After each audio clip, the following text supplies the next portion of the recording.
Cristo en la cruz por cada uno de nosotros. Amén.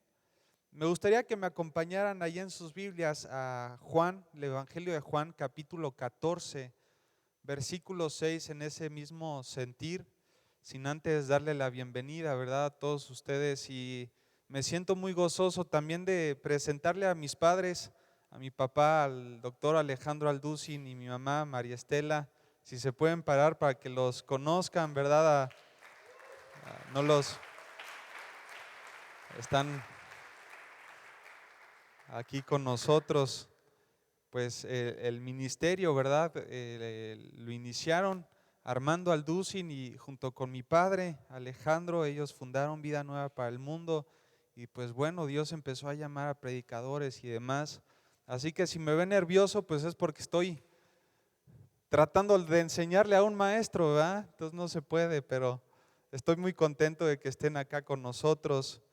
Y bueno, vamos al Evangelio de Juan, capítulo 14, versículo 6, y vamos a leerlo juntos, en voz alta, si me acompañan todos juntos a la cuenta de 3. 1, 2, 3. Jesús le dijo: yo soy el camino y la verdad y la vida. Nadie viene al Padre si no es por mí. Señor, te damos las gracias, Dios, por este día. Gracias por la oportunidad de poder abrir tu palabra, Dios, de poder ser confrontados, ser animados a través de ella, Dios. Gracias, Señor, porque cada vez que la abrimos suceden cosas sobrenaturales, Dios, con nuestro corazón. Te pedimos, Dios, que toda distracción que traigamos, Señor, ahora en nuestra cabeza, Dios, que pueda ser quitada y borrada para poner atención, estar atentos, Dios, a lo que tu palabra y tu Espíritu, Señor, nos quiere mostrar en esta mañana. Señor, dejamos este tiempo en tus manos, rogándote que nos ayudes en nuestras debilidades y que hables de manera personal a nuestro corazón. En el nombre de Cristo Jesús, amén y amén. Hermanos, el relato de todo este capítulo, el versículo 14, se podría decir que se destaca principalmente por una conversación que tiene el Señor Jesucristo con Tomás y con Felipe. Cuando nosotros leemos Juan capítulo 14, versículo 6, este versículo es uno de los versículos que más repite la iglesia, pero sobre todo en el ámbito del evangelismo. Cuando el cristiano sale a las calles y empieza a predicar acerca de Cristo, cuando estás con una persona, ¿verdad?, al lado y quieres predicarle acerca de Cristo, uno de los versículos más utilizados en todo el mundo, no solamente en México, en todo el mundo, es Juan capítulo 14, versículo 6, que dice: Cristo es el camino, la verdad y la vida. Pero cuando te das cuenta de todo el contexto, te das cuenta que el Señor Jesucristo, escúchame bien, no se lo dijo a personas inconversas. Cristo, cuando dijo estas líneas, se lo dijo a dos personas que ya habían confiado en la persona de Cristo, el Hijo de Dios. Todo el contexto que se está dando y sobre todo este diálogo, Cristo le dice estas grandes palabras a dos personas que ya habían depositado su fe y su confianza en el Señor Jesucristo como el Hijo de Dios, el Mesías. ¿Va conmigo? Y de entrada, cuando entendemos todo esto, la percepción tal vez o la interpretación de este versículo cambia totalmente. Mira, acompáñame rápidamente ahora a Juan capítulo 14, versículo 9. Está en esta conversación que les estoy contando desde el versículo 8. Le dice Felipe: Señor, muéstranos a quién, muéstranos al Padre. ¿Y qué le dice? Y nos basta. Y fíjate lo que dice el versículo 9, amada iglesia. Jesús les dice: tanto tiempo que ¿qué? Que estoy con vosotros. Tanto tiempo. A ver, diga conmigo: tanto tiempo. Pero así, tanto tiempo. Tanto tiempo les dice que estoy con vosotros y no me has ¿qué? Wow, esto es impresionante. Dice: tanto tiempo que estoy con vosotros y no me has conocido, Felipe. El que me ha visto a mí, le dice entonces, ha visto al Padre. ¿Cómo pues dices tú, muéstranos al Padre? Y esta palabra, hermanos, tanto tiempo que estoy con vosotros y no me has conocido. Esta palabra conocido en el original griego es egnokas, que significa literalmente darse cuenta. Cristo le estaba diciendo a Felipe: tanto tiempo que estoy contigo y no te has dado cuenta todavía de quién soy yo. Y hermanos, estoy confiado y convencido en mi corazón que esta pregunta nos las está haciendo también nuestro Señor a cada uno de nosotros. Tanto tiempo que has estado dentro de la iglesia, pero realmente te has dado cuenta de quién es el Señor. Unos podrían decir: no, pues yo llevo 5, 7, 10 años dentro de la iglesia y yo podría decir quién es el Señor.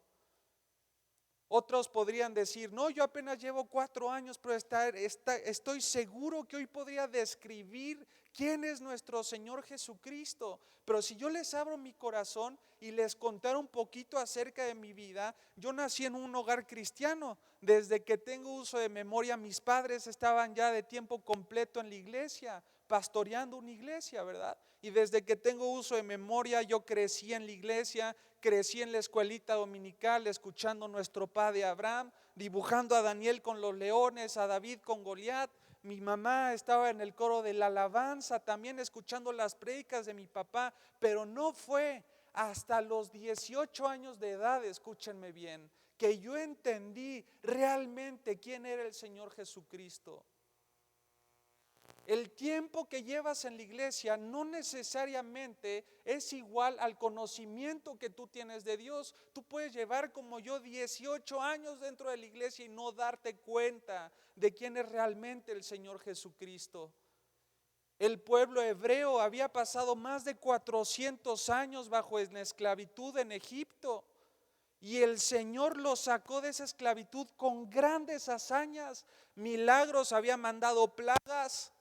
Todas estas plagas no tocó a su pueblo escogido, salieron libres y aparte los egipcios le dieron todas sus pertenencias, los tesoros, y aún así, a pesar de haber pasado 40 años en el desierto, esos 40 años, hermanos, no bastaron para que el pueblo hebreo realmente se diera cuenta de quién era su Dios.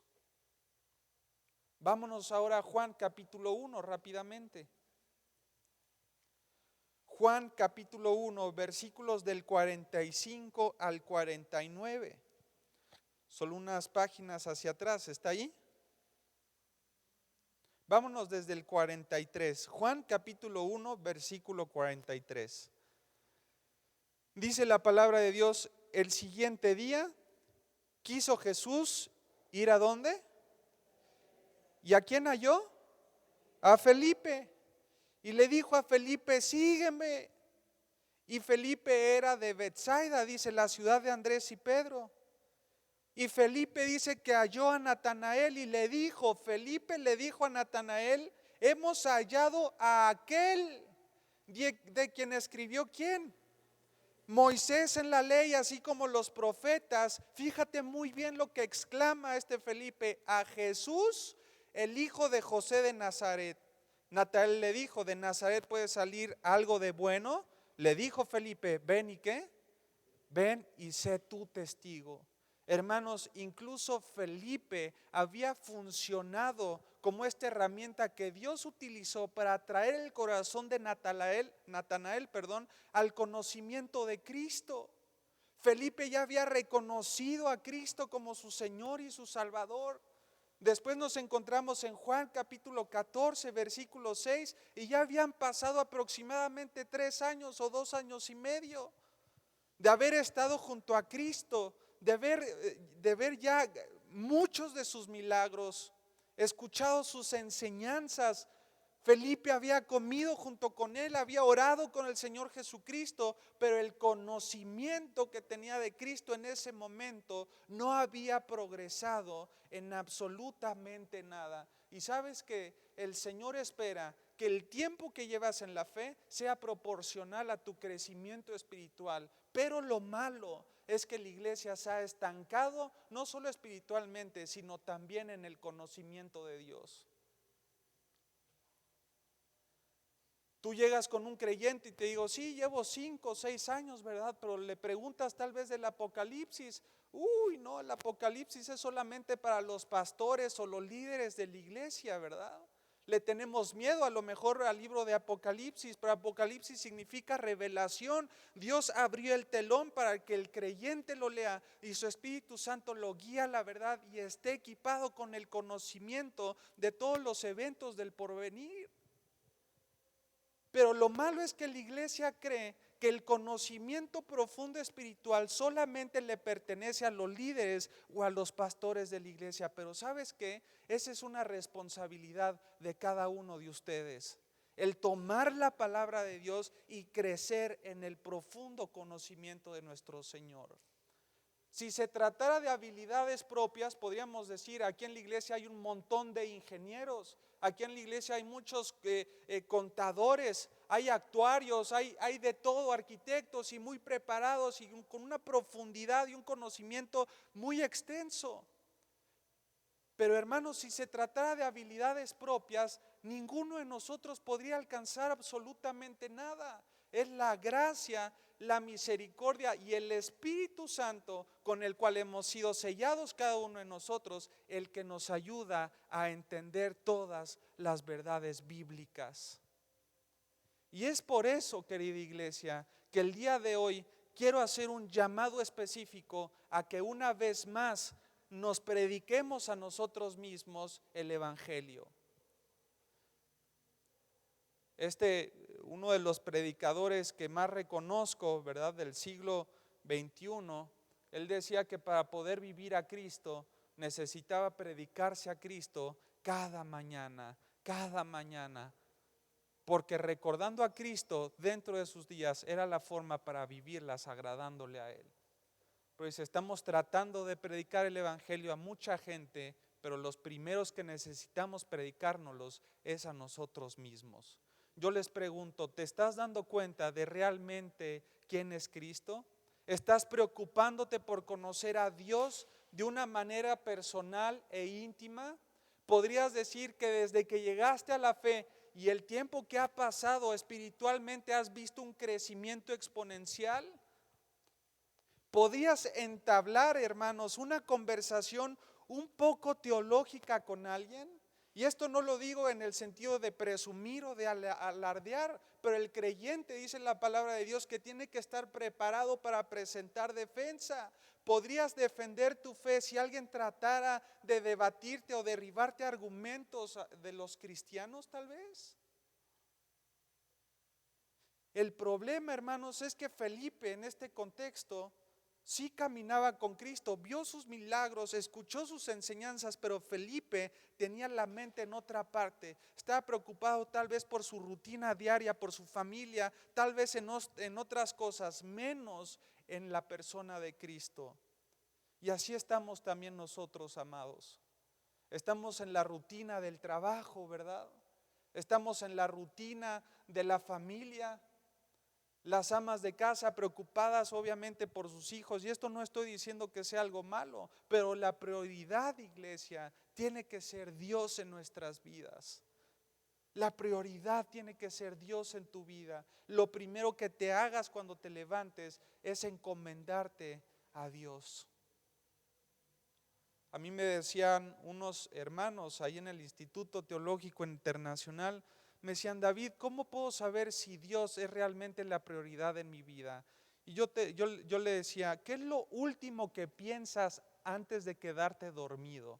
¿Y qué es lo primero que piensas al despertarte? Y ahí te vas a dar cuenta realmente de qué o quién es tu prioridad. Si antes de acostarte estás, ay, las cuentas del banco, las deudas que tengo, ay, mañana qué le voy a dar de comer a mis hijos, milanesas o pescado, ¿verdad? Ahí te das cuenta de quién es la prioridad. Por eso uno de los salmistas decía, en paz me acostaré y ¿qué? Y así mismo dormiré, porque solo tú, Jehová, eres el que me hace vivir confiado. ¿Qué es lo primero que piensas cuando te levantas? Ay, voy a ver qué notificaciones tengo en el celular. Ay, voy a poner los frijolitos, la ropa, esto, el otro. Son cosas que a lo mejor en sí no son malas, pero Cristo, hermanos, tiene que ser lo principal en tu vida. Que cuando te despiertes, lo primero que hagas sea doblar tus rodillas y encomendar tu corazón a Dios. Abrir la palabra de Dios y pasar un tiempo de intimidad con Él. Pero la pregunta principal en esta mañana, amados hermanos, es: ¿realmente quién es Cristo? Volvamos a Juan capítulo 14 todos juntos. Juan capítulo 14, versículo 6. ¿Quién es realmente Cristo? ¿Qué dice el versículo? Cristo es el ¿qué? El camino, Cristo es la verdad y Cristo es ¿quién? Cristo es la vida. Vamos a predicarnos el evangelio, hermanos, a nosotros mismos. En primer lugar, Cristo es el camino. ¿Sabes que esto me encanta? Porque Cristo no estaba mostrando el camino, sino que Él literalmente se estaba diciendo a Él mismo que Él es el camino en donde el hombre corrupto, ¿verdad?, puede encontrar una reconciliación con su Dios. Usted sabe que en Génesis capítulo 3 el hombre cayó en desobediencia, desobedeció los principios del mandato divino y quiso mostrarse en rebelión en contra de su Dios, y a partir de ese momento la relación del hombre con Dios fue quebrantada por su totalidad. Y es por eso, hermanos, que hoy existen más de 4,200 religiones intentando volver a ligar su vida con Dios. Eso es lo que significa religión, volver a ligarte con Dios. ¿Por qué? Porque a partir de Génesis capítulo 3 se quebrantó esta relación, y cuando se quebranta, el hombre queda con un gran vacío en su corazón, con una necesidad de querer que su alma sea llenada, que su alma sea salvada. Y a partir de Génesis capítulo 3 en adelante, tú ves en la historia bíblica la cantidad de religiones que empiezan a nacer. Empiezan a adorar a todos los sacerdotes al profeta Baal, a Acera, todos los cananitas. Hermanos, tú ves la cantidad de idolatría. El imperio egipcio, que tenían dioses para las moscas, para las vacas, para el río, para absolutamente todo. ¿Por qué? Porque desde Génesis capítulo 3 en adelante el corazón del hombre trata de volverse a ligar con Dios. Pero cuando Cristo dice: yo soy el camino, quiere decir que solo Cristo, hermanos, solamente Cristo puede reconciliar el corazón del hombre con su Dios. ¿Y sabes qué es lo increíble de todo esto, querida iglesia? Que Cristo, al decir que Él es el camino, reduce 100% de que haya algún tipo de espacio para otra persona. Y esto se llama reclamar exclusividad. Cristo estaba reclamando la exclusividad y nos demuestra una verdad absoluta. ¿Sabes que si Cristo hubiera dicho: busquen el camino, el mundo actualmente estaría más loco de lo que ya está? Le voy a pedir a mi hermano que está aquí de rojo que se levante, por favor, que se ponga de pie. Ahora aquí el de amarillo, si te puedes levantar. Ahora allá atrás, si se puede levantar. Josué, a ver, levántate. Aquí mi hermano, el de cubrebocas. Si Cristo hubiera dicho: busquen el camino, muchos de ustedes dirían: ay, no, pues acá, ¿verdad? Este es un filósofo muy interesante. Él es un pensador y influenció la sociedad de una manera bien especial. No, Él es el camino. Y otros dicen: el camino es ese, ¿verdad? Es un servidor de servidores, el Josué. Tiene un corazón bien amable, bien entregado. El camino es Josué. Y otros dirían: no, aquí el de amarillo. ¿Cuál es tu nombre, hermano? Jorge. Jorge es el camino porque es bien movido, es trabajador, se dedica a cuidar a los niños, Y otros dirían, no, aquí mi hermano, ¿cuál es tu nombre? Abraham. Abraham es el camino, porque Él nos enseña a estar saludables, a tener una vida física muy, muy buena. Y me siento muy bien cuando está, pero cuando Cristo dice, Jesús es el camino, siéntense todos. Él reclama la exclusividad y le da una oportunidad al hombre, querida iglesia, a que no se vuelvan locos. Si Él no hubiera dicho, yo soy el camino, estaríamos vueltos locos buscando, es por acá, es por allá, es por acá. Pero Cristo dijo, yo soy, ¿para qué? Para que no gasten su tiempo, no se desgasten físicamente, ni en esfuerzo, ni espiritual, ni emocionalmente, buscando a alguien que ya te dijo quién es. Y cuando tú lo reconoces, esto debe de traerte una paz en tu corazón que nada ni nadie te la puede quitar. Y esto, hermanos, se llama gracia, bondad y misericordia de Dios. ¿Te habías dado cuenta de eso? ¿Habías reconocido la gracia y la misericordia de Dios de haber conocido realmente quién es el camino?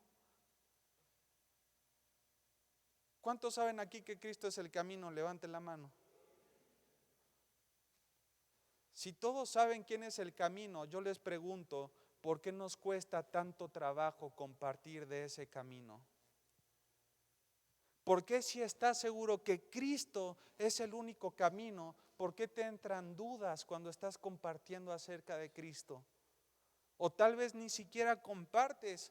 Es muy probable que cuando estés en las comidas familiares o en los festejos, ¿verdad?, tengas pena de hablar. Y sabes que cuando tenemos pena de hablar de Cristo es porque no estamos seguros de que realmente Él es el camino. ¿Va conmigo? Escuchamos que puede ser por allá y por allá, y tú dices, híjole, si yo hablo me van a tirar de loco, me van a decir el aleluyo. Hermanos, no hay otra persona. Cristo es el ¿qué? ¿Lo cree? Cristo es el camino. No tenemos por qué estar luchando desesperadamente, debatiendo con otras religiones. Podemos decir hoy con toda seguridad, Cristo es el camino, y adivinen que yo estoy en ese camino. Y el saber que tú estás en ese camino te tiene que dar seguridad y paz en tu corazón. No solamente dice Cristo, yo soy el camino, sino que dice en segundo lugar, yo soy ¿qué? Yo soy la verdad.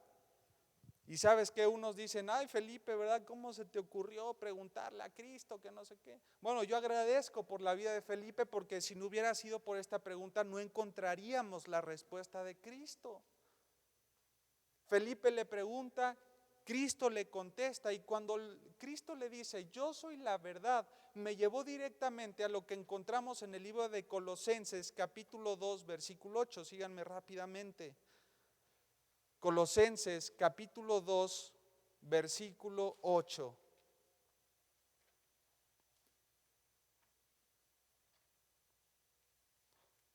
¿Está ahí? Mira lo que Pablo le decía a la iglesia de Colosas.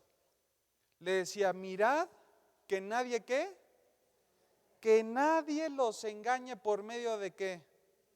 De filosofías y huecas ¿qué? Sutilezas, según las ¿qué? Tradiciones de los hombres, dice, según las tradiciones de los hombres, y no según ¿quién? Conforme a los rudimentos del mundo, y no según Cristo. Cuando Pablo está haciendo esta advertencia a la iglesia de Colosas, él se está refiriendo que van a existir otros tipos de pensamiento, otros intentos de poder interpretar cuál es el porqué de la vida o el propósito de la vida para el ser humano. Y Pablo les advierte, pero en un sentido muy específico. Él les dice, por favor, que nadie les engañe por medio de estos diferentes tipos de interpretación de la vida y huecas sutilezas, pero hace énfasis en algo que es bien especial, según las tradiciones de los hombres. Y si está hablando de hombres, está hablando de personas limitadas en todos sus sentidos, limitadas, embotelladas en su entendimiento. Una de las consecuencias también después de Génesis capítulo 3 es que el ser humano ya no puede utilizar el 100% de su capacidad mental o razonamiento mental. Se dice por algunos estudios que el ser humano puede utilizar solamente el 10% de su capacidad mental, es decir, tenemos un hot nut, hermanos, en la mente, es un cacahuate comparado a la soberanía y eternidad de Dios y al entendimiento de Dios. Cuando Pablo dice, tengan cuidado porque vienen de los hombres, esto quiere decir que todo lo que el hombre te pueda decir va a tener un límite. ¿Por qué? Porque no tiene una visión completa, no tiene una visión eterna. El hombre está limitado en tiempo, en espacio. Si tú estás aquí, no puedes estar al mismo tiempo en China, no puedes estar allá, pero el que dijo, yo soy la verdad, era Jesucristo, el Hijo de Dios. El que decía, yo no hablo las palabras por mí mismo, sino lo que hablo lo que el Padre me dice que yo hable. El que dijo, yo soy el camino, y el que dijo, yo soy la verdad, era una persona, el Hijo de Dios, que no estaba limitada en ningún sentido de su vida. Aquel Señor Jesucristo, que uno de los evangelios lo presenta como el Verbo de Dios, el cual tuvo una participación activa en la creación del universo. Aquel que hizo el sol, la luna, la tierra y las estrellas en 6 días y en el séptimo descansó. Aquel que planificó desde antemano el método de salvación para el humano. Aquel que sabía antes de la fundación del mundo cómo te llamabas, qué ojos, qué color de ojos ibas a tener, qué físico. Aquel que conoce las palabras antes de que tú las hables. Esa persona que no es limitada en ninguno de sus sentidos, ese ser eterno, extraordinario y poderoso, fue el que dijo, yo soy la verdad. ¿Va conmigo? Ahora yo les pregunto, ¿cuántos han conocido de esta verdad? Levanten la mano. ¿Por qué nos cuesta tanto hablar acerca de esta verdad? Sabemos que Él es el camino, Él es el único método de reconciliación entre Dios y los hombres. Él es la verdad. Si Él dice que Él es la verdad, lo creemos por fe porque sabemos que lo dijo una persona que era sobrenatural, ¿verdad? Y con el poder de Dios, una persona que no estaba limitada, sino lo que hablaba, lo hablaba por parte de su Padre. Y en tercer lugar, Él dijo que no solamente es el camino, Él es la verdad. ¿Qué dice en tercer lugar? Él es la vida. Esta palabra vida que Jesucristo menciona es la palabra griega zoe o zoe con Z, O y acento en la E, que quiere decir vida permanente. Es decir, Cristo estaba diciendo, yo soy la vida eterna.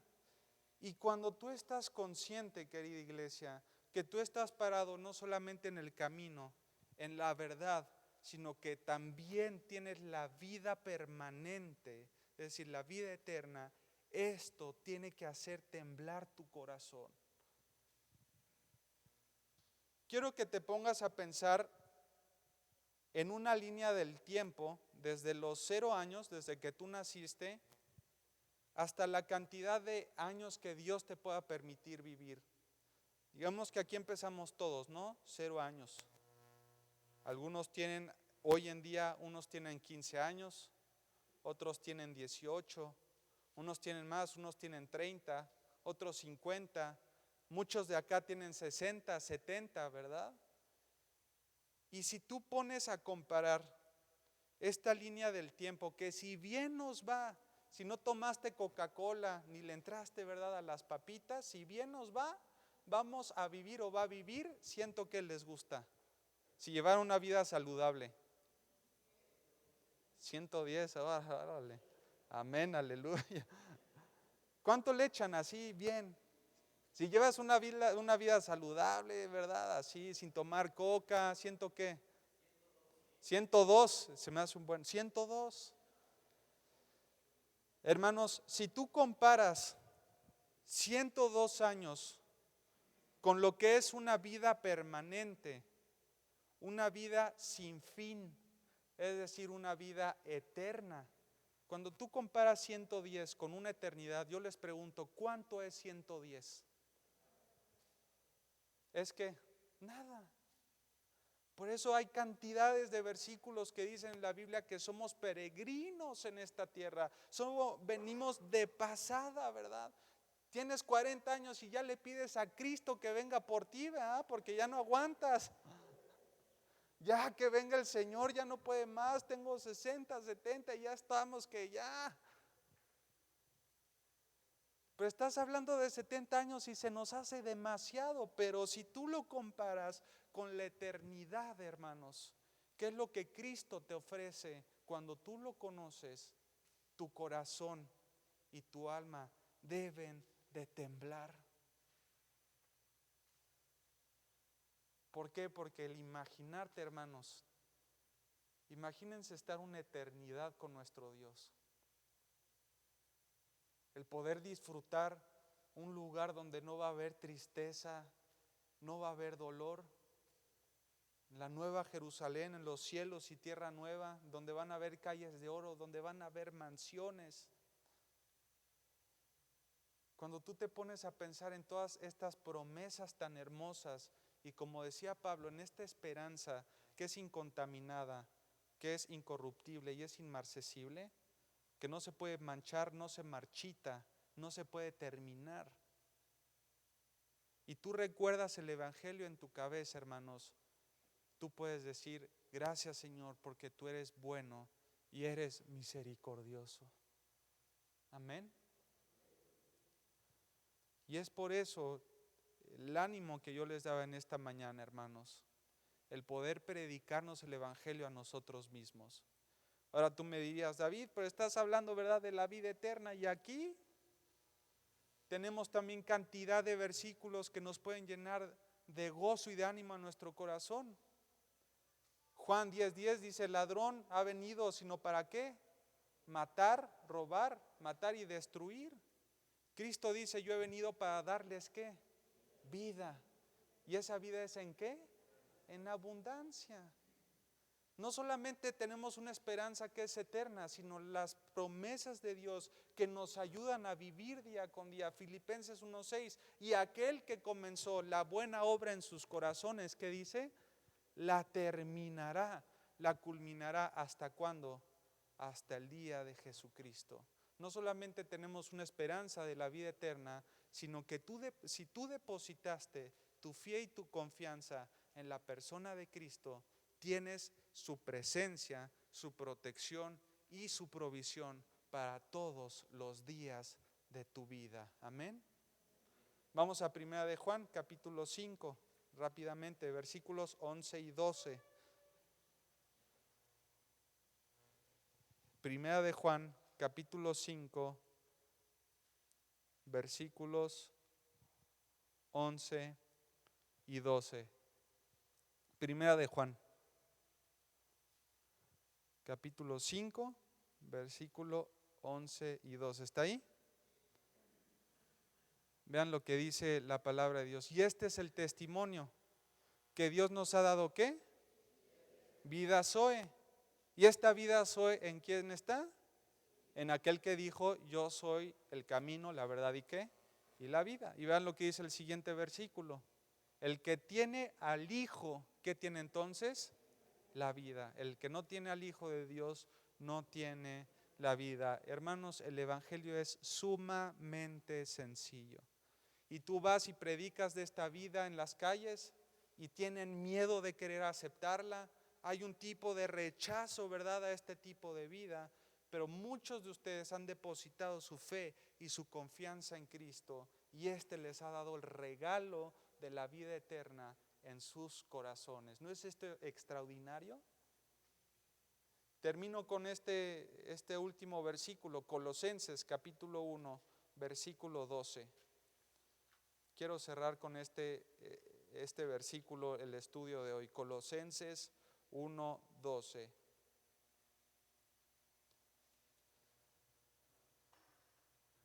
¿Está ahí?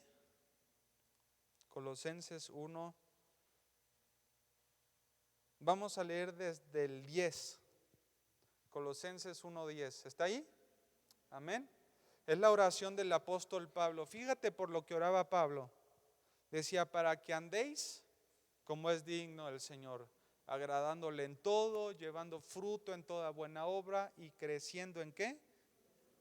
En el conocimiento de Dios. Fortalecidos con todo poder conforme a la potencia de su gloria para toda paciencia y longanimidad. Y ve lo que dice el versículo 12. Con gozo dando ¿qué? Gracias al Padre. ¿Sabes que tu gratitud, hermanos y querida iglesia, no depende de tu estado económico? ¿Tú sabías que tu gratitud no depende tampoco, o bueno, obviamente cuando tienes salud y tienes un buen estado económico, puedes tener un corazón agradecido, ¿verdad? Porque tienes gracia y misericordia de Dios. Gracias, Señor, porque estoy estable, gracias por la salud. Pero cuando tu agradecimiento depende única y exclusivamente de este tipo de cosas terrenales, tu agradecimiento va a ser muy, muy fluctuante. Un día lo vas a tener todo y ay, Señor, estoy bien agradecido. Gracias, Padre, porque eres bueno y misericordioso conmigo. De repente vas a estar mal económicamente, mal con tu familia. Dios, ahorita no estoy agradecido, ve cómo estoy. Y tu agradecimiento depende de muchas cosas terrenales y por eso estás arriba unos días, otros días abajo. Pero Pablo dice, ¿cuál o dónde debe de descansar tu agradecimiento? Versículo 12, con gozo dando gracias al Padre. ¿Por qué? Porque te hizo apto de participar de la herencia ¿de qué? De los santos en la luz. Tu agradecimiento depende del saber que Cristo te ha librado de la potestad ¿de qué? Y te ha trasladado a su luz, dice aquí, al reino de su amado ¿quién? Hijo, en quien tuvimos redención por su sangre, el perdón de nuestros pecados. Mi agradecimiento no depende de cosas terrenales. Mi agradecimiento está, escúchenme bien, su agradecimiento está en que un día les presentaron a Cristo, aceptaron a Cristo, encontraron la reconciliación, encontraron una verdad absoluta que no es limitada y encontraron la vida Zoe. Tu agradecimiento está en que Dios literalmente te tomó cuando estabas en las tinieblas y te trasladó al reino, que siendo pecador, siendo corrupto, haber sido infiel, haber sido un borracho, parrandero, drogadicto, haber sido lo que fueras en tu pasado, Dios te tomó con sus brazos de amor y te trasladó al reino, dice aquí, de su Hijo amado, el quien envió a morir por cada uno de nuestros pecados. Y ahí es cuando dices, Dios es bueno y misericordioso. Quiero que cierres tus ojos ahí en tu lugar por un momento.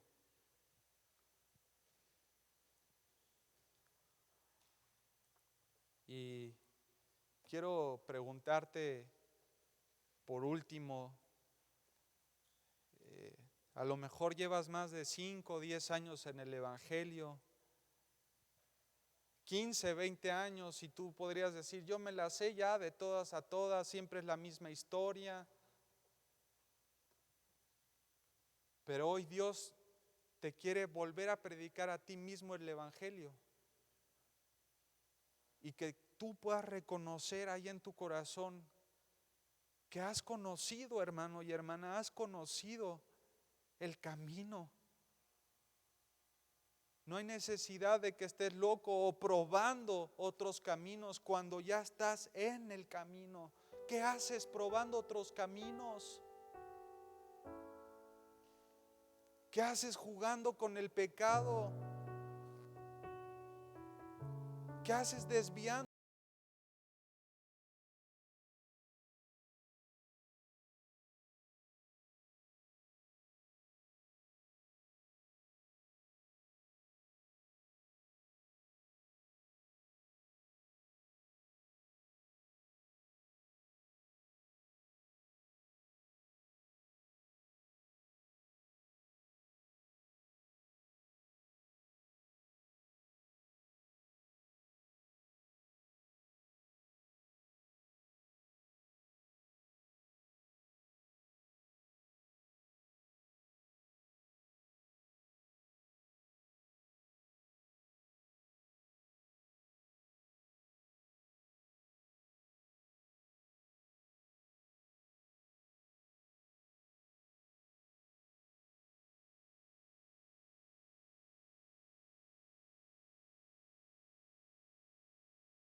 hoy.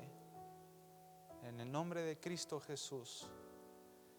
Y así con los ojos cerrados, nadie está viendo. Si hay alguien que por primera vez hoy haya tomado decisión, así con los ojos cerrados, si hay alguien que lo hizo por primera vez, te voy a pedir algo de valientes, que levantes tu mano. ¿Habrá alguien que haya hecho esta oración? Levanta tu mano ahí desde tu lugar. Amén, amén. Gloria a Dios. ¿Habrá alguien más? Gracias, Señor, por estas personas, Dios, que han reconocido el Evangelio, Padre. Gracias te damos por tu mensaje en el nombre de Cristo Jesús. Amén y amén. Que Dios bendiga su palabra, hermanos. Gracias, David.